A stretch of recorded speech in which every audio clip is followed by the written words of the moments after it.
Hello friends, आज मैं आप सभी के लिए एक कहानी लाई हूँ। जयशंकर प्रसाद की बहुत ही बेहतरीन कहानी है सुनहला सांप। इसको ध्यान से सुनिएगा, अच्छा लगेगा। सुनहला सांप। यह तुम्हारा दुस्साहस है चंद्रदेव। मैं सत्य कहता हूँ देव कुमार, तुम्हारे सत्य की पहचान बहुत दुर्बल है, क्योंकि उसके प्रकट होने का साधन असत है। समझता हूँ कि तुम प्रवचन देते समय बहुत ही भावात्मक हो जाते हो। किसी के जीवन का रहस्य उसका विश्वास समझ लेना हमारी तुम्हारी बुद्धि रूपी एक्सरेज की पारदर्शिता के परे है। कहता हुआ देव कुमार हंस पड़ा।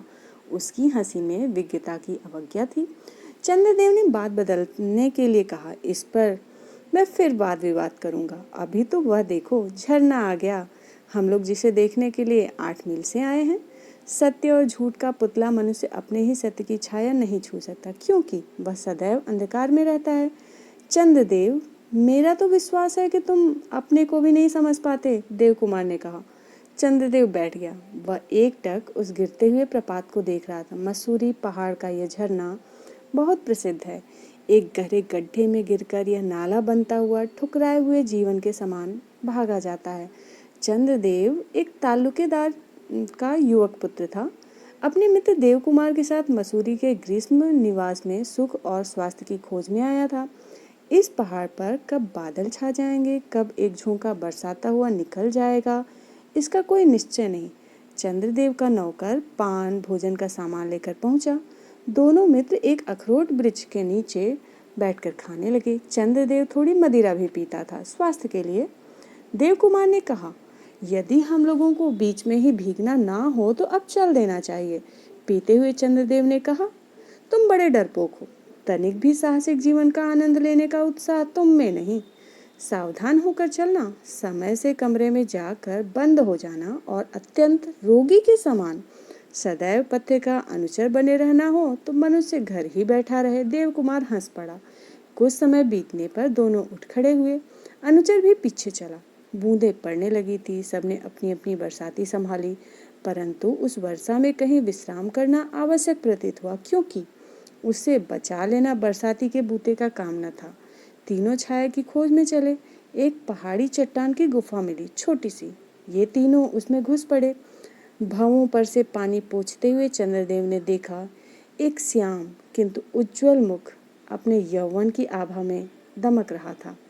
वह एक पहाड़ी स्त्री थी। चंद्रदेव कला विज्ञ होने का ढोंग करके उस युवती की सुडौल गठन देखने लगा। वह कुछ लज्जित हुई।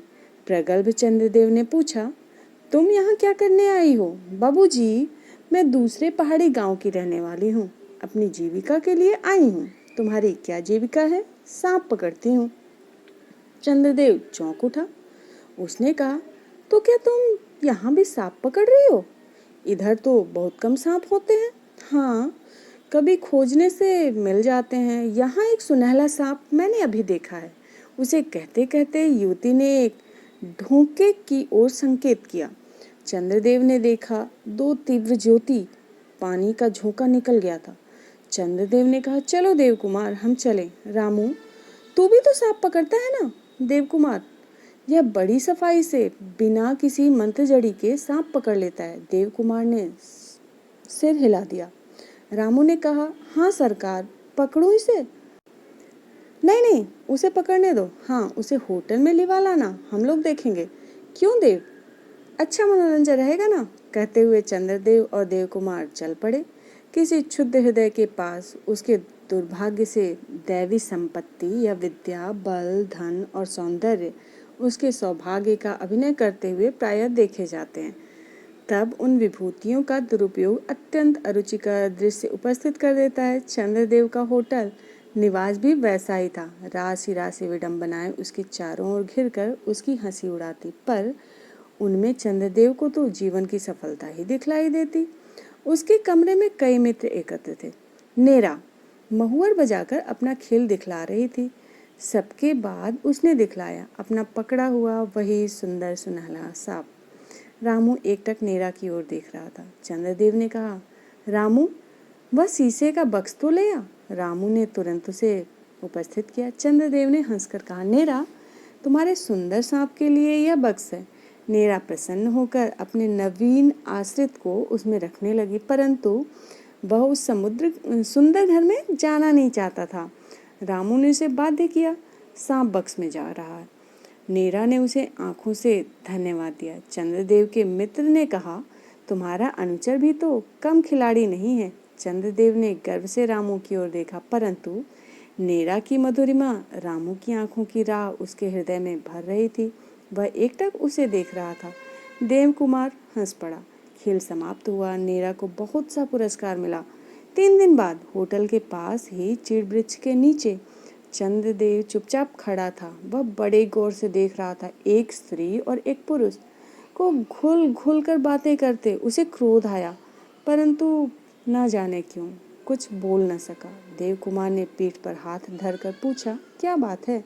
चंद्रदेव ने संकेत से उस ओर दिखा दिया। एक झुरमुट में नीरा खड़ी है और रामू कुछ अनुनय कर रहा है। देव कुमार ने यह देखकर चंद्रदेव का हाथ पकड़कर खींचते हुए कहा, चलो। दोनों आकर अपने कमरे में बैठे। देव कुमार ने कहा, अब कहो, इसी रामू के हृदय की परख तो तुम उस दिन बता रहे थे। इसी तरह संभव है अपने को भी न पहचानते हो। चंद्रदेव ने कहा, मैं उसे कोड़े से पीटकर ठीक करूंगा, बदमाश। चंद्रदेव बाल देखकर आया था। अपने कमरे में सोने जा रहा था। रात अधिक हो चुकी थी। उसे कुछ फिस फिस का शब्द सुनाई पड़ा। उसे नीरा का ध्यान आ गया। वह होठ काटकर अपने पलंग पर जा पड़ा। मात्रा कुछ अधिक थी। आति सदान के कार्निस पर धरे हुए शीश का बक्स और बोतल चमक उठे, पर उसे क्रोध ही अधिक आया। बिजली बुझा दी। कुछ अधिक समय बीतने पर किसी चिल्लाहट से चंद्रदेव की नींद खुली। रामू का सा शब्द था। उसने स्विच दबाया। आलोक में चंद्रदेव ने आश्चर्य से देखा कि रामू के हाथ में वही सुनहला सांप हथकड़ी सा जकड़ गया है। चंद्रदेव ने कहा, क्यों रे बदमाश, तू यहाँ क्या करता था? अरे, इसका तो प्राण संकट में है। नीरा होती तो। चंद्रदेव घबरा गया। इतने में नीरा ने कमरे में प्रवेश किया। इतनी रात को यहाँ? चंद्रदेव क्रोध से चुप रहा। नीरा ने सांप को रामू का हाथ छुड़ाया और फिर उसे बक्स में बंद किया।